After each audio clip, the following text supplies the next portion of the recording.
Hello friends, तो कैसे हैं आप लोग। उम्मीद करता हूं कि आप लोग अच्छे होंगे और अपना पढ़ाई जो है एकदम ध्यानपूर्वक कर रहे होंगे। ठीक है, और ऐसे ही करते रहिएगा। ठीक है, बस यही उम्मीद है कि आप जो है एक अच्छा करें।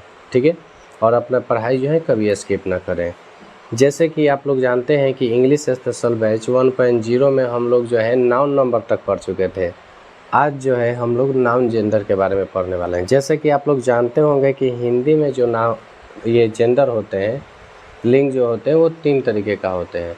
ठीक है, एक पुरुष, एक स्त्री होता है ना, एक पुल्लिंग स्त्रीलिंग, और एक होता है जो दोनों के मध्य में होते हैं। ठीक है, लेकिन इसमें जो होता है ये 4 तरह के होते हैं। ठीक है, एक होता है मैस्कुलिन जेंडर, 2 नंबर होता है feminine gender, 3 number neutral gender, और 4 नंबर हो जाएगा कॉमन जेंडर। ठीक है, न्यूट्रल जेंडर ये हो जाएगा। अब ये मैस्कुलिन जेंडर क्या होते हैं? तो मैस्कुलिन जेंडर जो होते हैं ये मेल को रिप्रेजेंट करते हैं। ठीक है, किसको रिप्रेजेंट करते हैं? मेल को। ठीक है, रिप्रेजेंट। ठीक है, मतलब कहने का मतलब है ना कि ये जो होते हैं ये मेल के लिए होते हैं। ठीक है, पुरुष के लिए, जो पुरुष के लिए यूज होता है। ठीक है, अब माने जो पुरुष के लिए आते हो, जो पुरुष को रिप्रेजेंट करते हो, उसको मैस्कुलिन जेंडर कहते हैं। ठीक है, फॉर एग्जांपल में बात करते हैं कि कौन सा हो जाएगा, तो जैसे बॉय हो गया, फादर हो गया, अंकल हो गया, ये सब चीज़ जो है किस में आते हैं? मैस्कुलिन जेंडर में। ठीक है, अब बात करते हैं, यहाँ पे लिख दे, चलिए ठीक है, ये फेमिनिन जेंडर क्या है? तो ये जो होता है ये किसको रिप्रेजेंट करता है? तो याद रखिएगा, जो फेमिनिन जेंडर है ये फीमेल को रिप्रेजेंट करेगा। ठीक है, ये जो है फीमेल को रिप्रेजेंट करेगा।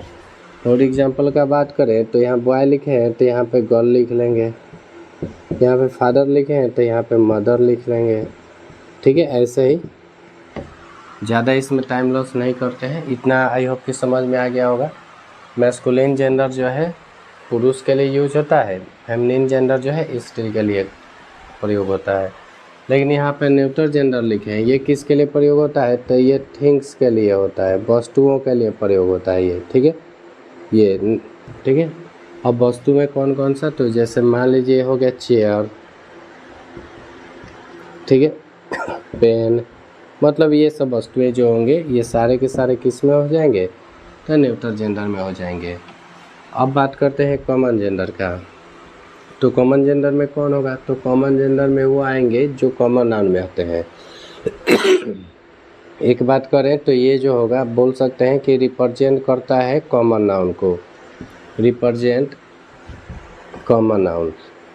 ठीक है, अब कहने का मतलब क्या है? रिप्रेजेंट कॉमन नाउन कहने का मतलब ये है कि जितने भी कॉमन नाउन में उदाहरण होंगे वो सारे के सारे जो है इसमें आ जाएंगे। ठीक है, अब जैसे सारे के सारे तो नहीं आएंगे, लेकिन कुछ उसमें से कॉमन जेंडर में आ जाते हैं। सारे के सारे हम बोल दिए, सॉरी, कुछ आ जाएंगे। जैसे अब मान लो कोई बोल देता है कि बॉय, तो गलत हो जाता है क्योंकि ये सारे तो कॉमन नाउन में ही है। ठीक है, ये भी कॉमन नाउन में ही आते हैं। अब बात करें कॉमन नाउन में इसमें कौन होगा? तो ऐसे आ जाएंगे कॉमन नाउन जो स्त्री और पुरुष दोनों के बोध कराए। फॉर एग्जाम्पल बात करें, टीचर हो गया, ठीक है, डॉक्टर हो गया, ऐसे ही बहुत कुछ। अब जैसे टीचर है तो टीचर जो है वो कोई भी हो सकता है। ठीक है, टीचर जो है कोई भी हो सकता है, वो ही हो सकता है या सी हो सकता है। बात समझ रहे होंगे। डॉक्टर जो है कोई भी हो सकता है, ही हो सकता है या सी हो सकता है। ठीक है, तो ऐसे माने ऐसे वर्ड आ जाएंगे इसमें, ऐसे नाउन आ जाएंगे जो दोनों के बोध में प्रयोग हो। ठीक है, जैसे बात करते हैं टीचर और डॉक्टर का ले लिए। ठीक है, ऐसे ही बहुत सारे होंगे।